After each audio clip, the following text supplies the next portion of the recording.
Good morning, afternoon, or evening, wherever you're listening. This is AITC's Alumni Series, and today we have a very special guest who may be able to answer the question, what's it like representing the students of the largest comprehensive system of higher education in the nation?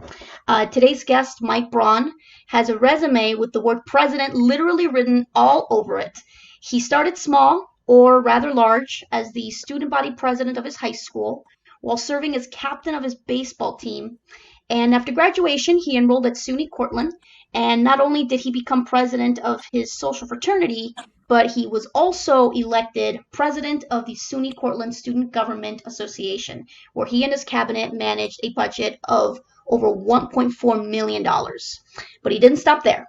This wonderkin went on to become president of the SUNY Student Assembly, or SUNYSA, a statewide organization that represents all 64 campuses of the SUNY system, which include community colleges, undergraduate, and graduate schools. And while leading a staff of 40 student employees and representing 1.4 million students, would have satisfied just about any student leader, Mike's vision was much larger than that. He went on to sit on two higher education governing boards and served as a legislative intern for MIT senior lecturer John Riley, and even did a little model UN for on the side of that. And along the way, he's earned nearly half a dozen accolades, the most recent being the SUNY Chancellor's Award for Student Excellence. Of course, that is the most recent award that we know of. He may have won more awards since then. And somewhere along the way, he found time to earn a master's degree in public administration from SUNY Albany. And earlier this year, Mike and student government colleague Alex George co-founded BNG. They're a consulting group that provides training to current college students and graduates, preparing them for real-world obstacles, molding them into the leaders of tomorrow. So, Mike, thank you for being here. This is quite an honor. You have one of the most impressive student leadership resumes I think I've seen. Oh, thank you so much, Claudia, and thank you to AITC for having me. Oh, absolutely. And this has been a long time coming. I know we've, for anyone who's been wondering, why didn't you bring him on sooner? We've had a few technical difficulties, but we're glad we have you now. So this It's all is, good. so this might be a little bit different than some of the student leaders I spend time with. So as most viewers know, we're headquartered in California. You're all the way in New York. So very different kind of West Coast, East Coast type of styles of leadership that we see. And I wanted to ask, starting off with kind of painting a picture of the SUNY system. So I know you guys are some of the top universities in the country or possibly the world. So we're talking MIT, Harvard, Stanford, Yale. They tend to be on the East Coast. And the SUNY, or State University of New York, higher education system includes a number of colleges there. What's the environment like having SUNY and I believe CUNY too, being a part of, I guess, being neighbors to the Ivy League? Yeah, yeah. Well, the founding purpose of SUNY was to make sure that all people could have access to a higher education. And when SUNY actually began, it was at during a time where private institutions were seen as discriminatory. They were practicing in ways by which certain folks weren't able to get access to a higher education. So, because SUNY began and started, now 100% of New Yorkers live at least 30 miles from a SUNY campus. So, they really are incredible institutions with high quality education and faculty and students and the experience. And there's really nothing like it. It's excellent. So it's about creating accessibility for anyone who wants a higher education. Right, right. Oh, it's very good. And I've always wondered kind of what it's like to be at a school like that where you can, I guess, have the access and maybe even pay lower tuition, but still be able to visit MIT and Stanford and all of those, or Columbia, I suppose, since that one's in New York. Um, so let's transition over to SUNY SA, or is that am I saying that correctly? SUNY SA or SUNY Right. SAW? Yes. What's the vernacular there? The SUNY Student Assembly. SUNY Student Assembly. Okay, so the SUNY Student Assembly. You guys represent pretty much everybody. So the community college students, the undergraduate students, the graduate students. That's very different from, I'm sure you know, the way we do it in California, where we have a student assembly for the community college and then a student assembly for the Cal State system and then one for the UC system. So UCLA, UC Berkeley, but you guys just put them all together. So as president of pretty much every student that's there, how do you represent the interest of students who have such diverse backgrounds? How are you able to represent the interest of a graduate philosophy student and an undergraduate uh, computer engineering student? Yeah, I mean, it's the real important part of this is to make sure that you have a team behind you. And last year, I was grateful to have incredible people dedicated to making sure that we continue to improve SUNY, whether it's at the advocacy level, at the state side, or even the advocacy level on the federal side.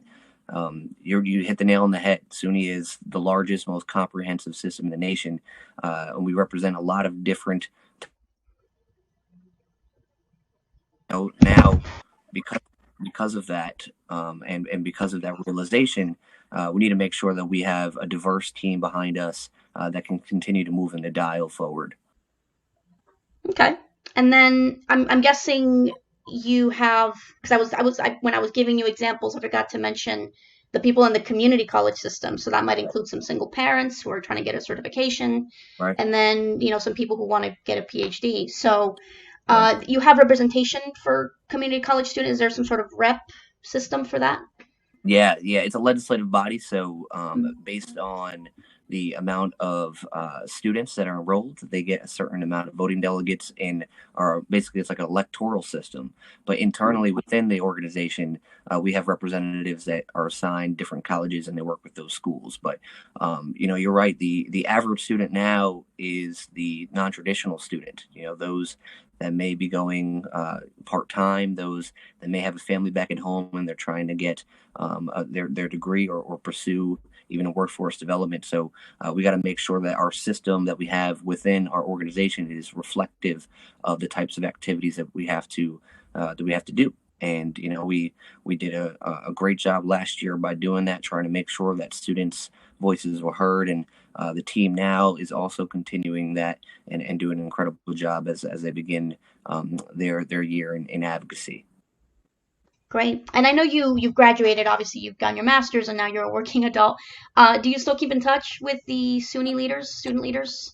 Absolutely, absolutely. I went to their transitional meeting and I saw the new team, and the president and I are very good friends too. So all of the former SUNYSA presidents try to have each other's back because we know Nice. what one another are going through. That's great. That's great. It's almost like creating an alumni network of Right. just helping everybody out. Um, so I'm glad we got a chance to touch on different students and what they're working with and dealing with. I know that this has been an issue at SUNY. It's definitely an issue here in California, which is low campus involvement and low voter turnout. And some people say, well, students don't have the time and all that. Has SUNY been able to find a solution to that? And maybe you can share with the West Coast, so we can increase voter turnout and student involvement on campus. Yeah, I mean, voter turnout isn't just a problem in student government elections. If you look at local municipality elections across the nation, very, very low turnout. Even if you get higher to state elections, national elections, we're not at the place where we need. And I think just like in the government side of things, I think what student governments could do is try to work on making it directly reflective to their day-to-day lives, right? So when you have a conversation about who you're gonna elect for your student government president, talk about why it's important. Try to develop a communications and marketing plan by which could attract them and appeal to them. When I was at Cortland, we figured out that not a lot of people outside of the student government funded organizations really cared about student government. So we made it our priority to try to bring in other cohorts of folks throughout the campus community, Greek life, athletics,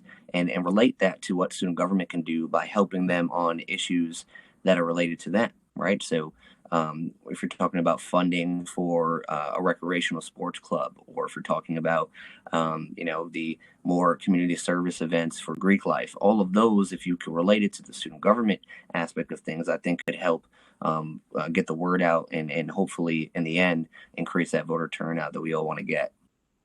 But it's definitely not an issue that we solved at all. And I think we just got to do a better job as a campus community. When administrators and faculty also talk about the importance of student government, I think that also could go a long way in trying to get people more engaged and more involved. No, and of course, there are, I feel like there's always two types of students, right? Those who don't know anything about student government and those who live and breathe and eat student government. And um, perhaps, you achieved that success because you made it a big part of your life.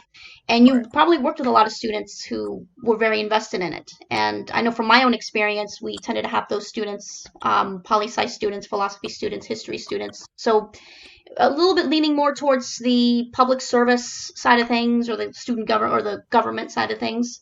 And I think student government attracts those students, those who are majoring in poli sci, and maybe business would be another one. But in your opinion, are there any majors that just don't fare well in student government? No, I mean, and this may be biased because of my personal experience in student government, but I think the type of real life experiences that you get, the type of applied learning experiences that you get, is applicable to not just political science majors or business majors. The ability to communicate with others and work on projects, the ability to manage a team. These are types of skills, the employability skills that are so pertinent now in the workforce. So I encourage anybody and everyone who is majored in whatever, if they have a passion and a conviction for enhancing the student experience, student government is the right place for you. Very good. That's encouraging. If anybody's watching and they're thinking, "Oh, I can't. I'm an art major. I'm a nursing major, or anything like that," that you wouldn't think fits into this, we need your representation. So make the time for it if you can. Right. Um, so I think you have an interesting experience, Mike, because you haven't just done student government at the college level. I mean, you've done it at the high school level, you've done it at the state level, you've done it at the regional level and national level. I believe there's a picture that we posted on AITC's Instagram where we have you and then our California Community College representative and representatives from Florida and across just the state of New York. So, is there any truth to the myth that elections and the entire working environment just becomes more cutthroat as you move on from high school to college to doing it at the national regional level? I think cutthroat might not be the right word for it, but I think as you get older, or involved in a more deeper level than just high school. I remember my high school campaign was a video that they showed in our classes, and it was actually pretty funny. And then for my college student government, um, I ran unopposed, but they're, again, it's very similar. It's a moderately sized comprehensive college, and not a lot of people are involved in student government. So if you have that conviction, as I mentioned prior, it could help you and get into the place where you want to go. At the state level, it's more about reliance. They want to see a vision. They want to be able to trust in you. As you mentioned before, that especially in the student assembly, you're representing a diverse group of folks, and in order for them to believe that you could do a good job, I think you have to be able to appeal to different demographics, different age demographics, and also have a vision that could assist in building up the student experiences of all people that go to our colleges. So I would say it doesn't get more cutthroat, but I think it definitely gets more serious because the impact is more significant. In high school, my biggest thing that we got achieved was we started senior week, and then in college here, we're advocating for more money in the state budget, and we're traveling to Washington, talking about our recommendations for the changes to the Higher Education Act. And these are legitimate things, legitimate issues that impact millions and millions of folks across this nation. So I wouldn't say cutthroat, but you really have to be in it for the right reasons.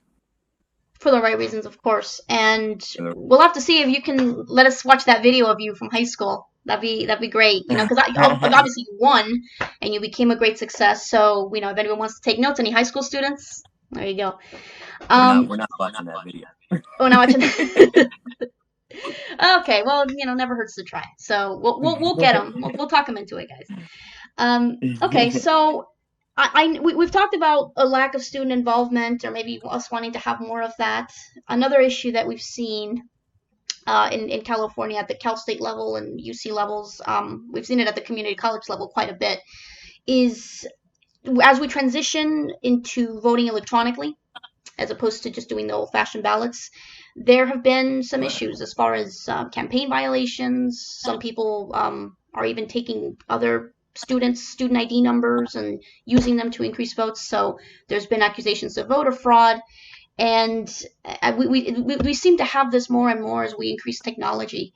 Is there any way you think we can, kind of make things a little more fair or reduce the amount of conflict and tension as we rely on technology for these types of things?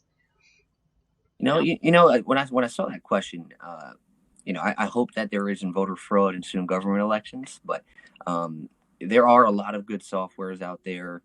Collegiate Link is one of them that is pretty reliable, but also if you talk to your campus IT department, I know that they could help out a lot, especially if you try to link it with their ID number, their college ID number, or something like that. But integrity is huge, and I can't see there being like a Russian hack in a student government election, but who knows? And we just got to really just trust in the candidates to be to practice integrity when they're campaigning. Yeah, I mean, some students really want it. And this is of course not to say that we know of anybody who has done something like that, but we do know that some people have accused others of doing that. Right. And it's difficult to tell whether they're just a sore loser or if they actually have legitimate claims to that. So, you open up the next sort of checks and balance channel that you have and do your best with Right. that. I hope that So didn't happen to you, Claudia. no, definitely, it definitely not. But I mean, I was student body president, student trustee, and you see this in definitely, not my first rodeo. You see it in different Right. elections, but you would think that when you are in college that everybody's an adult, right? But Right. it, Right. it becomes difficult, and I think you become more invested in it. So Mhm. we've been seeing that quite a bit. Hopefully, it tunes out. So let's transition over to talk about business, and in particular your business, B&G. It's something you launched earlier this year, At the beginning of the summer. beginning of the summer. Okay, so you guys are a couple months old. I know that there may be this sort of romantic. The idea of entrepreneurship is romanticized, right? With the Steve Right. Jobs and the Mark Zuckerbergs, and college students might get this idea that if they drop out of college and go straight into business, that they'll come up with the next Facebook and they'll make millions of dollars. Um, Obviously, you decided to get your education first and then launch business, start your own business and become an entrepreneur. But what would you say to someone who is considering leaving college to start a business right away? You got to go 110% in it. It's not easy, and you learn so much every single day, whether it's related to taxes and accounting or related to a business model. It's a learning curve, definitely. So, I think what college has to offer outside of just the credential of a degree is the mentorship that you could get if you were to start a business. So, if this is your dream and you see that you could have a lot of success in your business, then hey, go for it. Especially if you have that sort of passion that is very hard to come by. But make sure if you do, really think about what your business model is going to be, how you could sustain and generate revenue consistently, because that you got to make money somehow, and really make sure that you have the network around you that could assist you, especially with the administrative and logistical elements of a business. Because I encourage you, if you really believe in it, to do, follow your heart. I know that sounds cliche, but if you do want to follow your heart, make sure that you got a plan. Got a plan. Got it. So I think at this point, anyone who's thinking of becoming an entrepreneur, they're either deciding, you know what, the hell with this guy, I'm just gonna drop out and start a business. But I think you've reached out to some people who thought, okay, I'm actually going to get my degree first and then proceed to launch the next big thing. So for those Right. students that you actually reached and said, okay, I'm gonna graduate first. I know that obviously you're not just any student, you weren't just any college student, you were heavily involved in student government, and you know as well as I do that it's a very procedure dense environment, right? Everything needs to be done by the book, every penny needs to be accounted for, and there's order and direction and everything. And then entrepreneurship, you have to be a disruptive risk taker and sometimes break the rules, right? I'm sure you're finding that out right now. So Right. is there anything within the student government process that can help a potential business person? Yeah, I mean, well, one, you learn a lot about finance and student government, right? You operate a budget on your own, which is incredibly important if you're going to start your own business. But I think the biggest takeaway that you get from student government is your ability to work with people. Depending, no matter what business that you start, whether it's your own clothing design or whether it's a consulting company like mine. Talking with folks and making others believe in what you believe in is a key part of that. And I think student governments provide that type of opportunity to develop those types of skills, to develop the types of skills that you can work with people, you can manage a team, you can communicate with others, because that's a key part of entrepreneurship. And on that, I mean, this sounds like you're saying it for out of just from your own personal experience. Right. Let's talk about BNG because you mentioned that you guys do consulting. And for anyone who doesn't know, of course, we'll include a link in the description. But you and your partner Alex, who I believe was also heavily involved in student government, correct? He was chief of staff. Right. Right. Correct. Great. So we got two student leaders for the price of one here. And you guys do a lot of work with, and correct me if I'm wrong, you work with businesses, you work with campuses, you work with, I believe you may be even working with local government organizations, perhaps. Right. Right.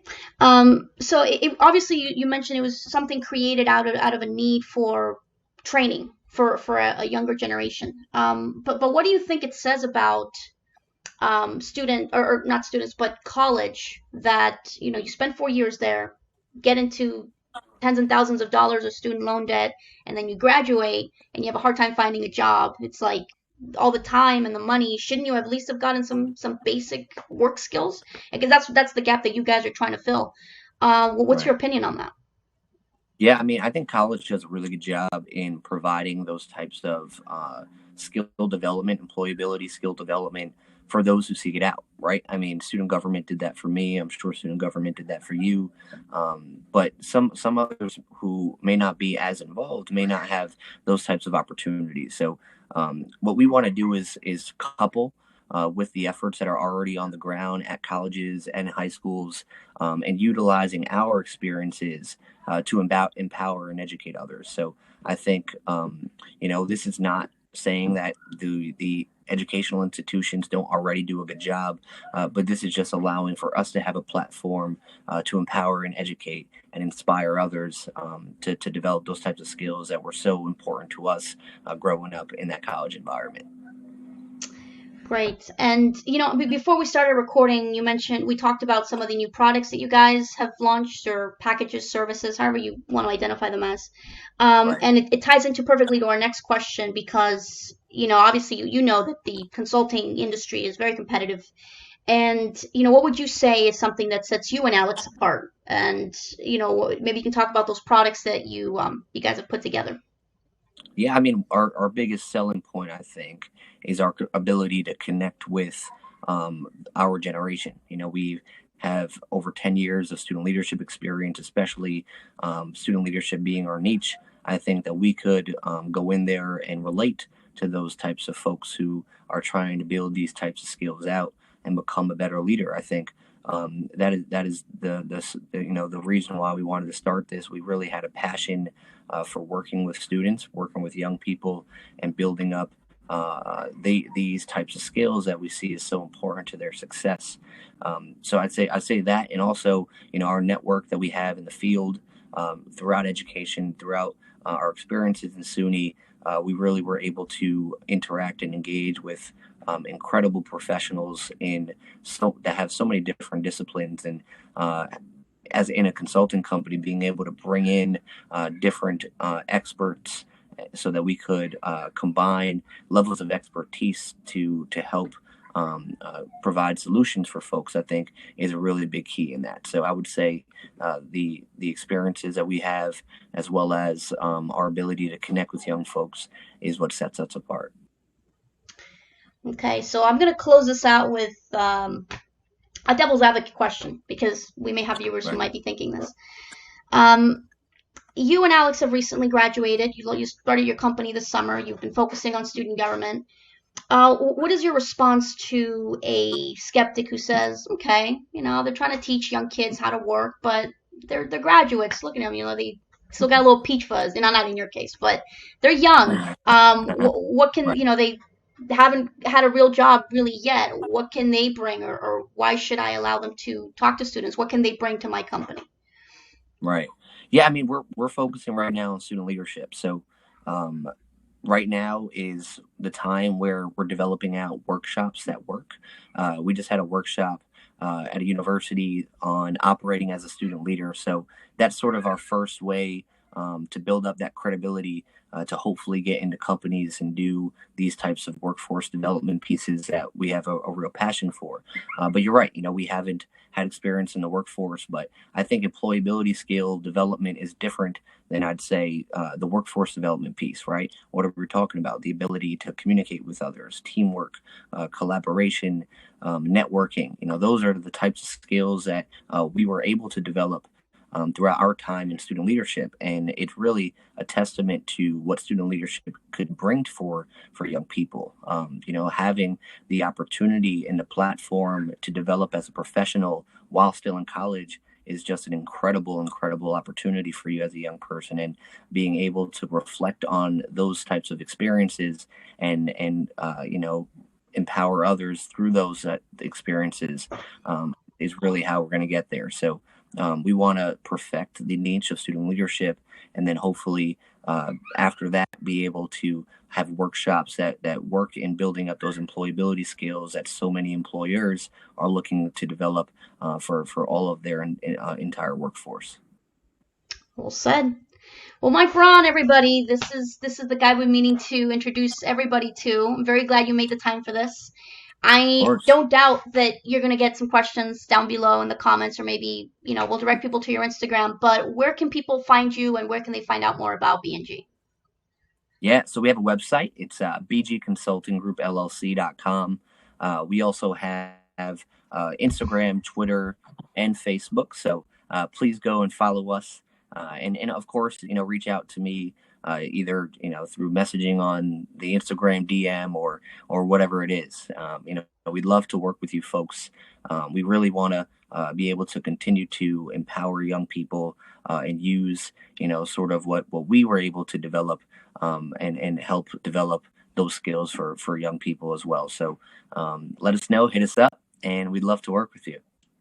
Wonderful. Well, we look forward to hosting a lot more guests, more members for our alumni series. This was, of course, the first very, very exciting interview. And thank you so much, Mike, for your insights. I know the beginning of the year, maybe here for SUNY as well, for the fall semester is starting, and some people might be thinking about student government. Hopefully, this gets them to try it, and we hope to have you back. So the next time you have a big Of course. project, or you meet I don't know, somebody from the White House, we'd love to be there to cover that.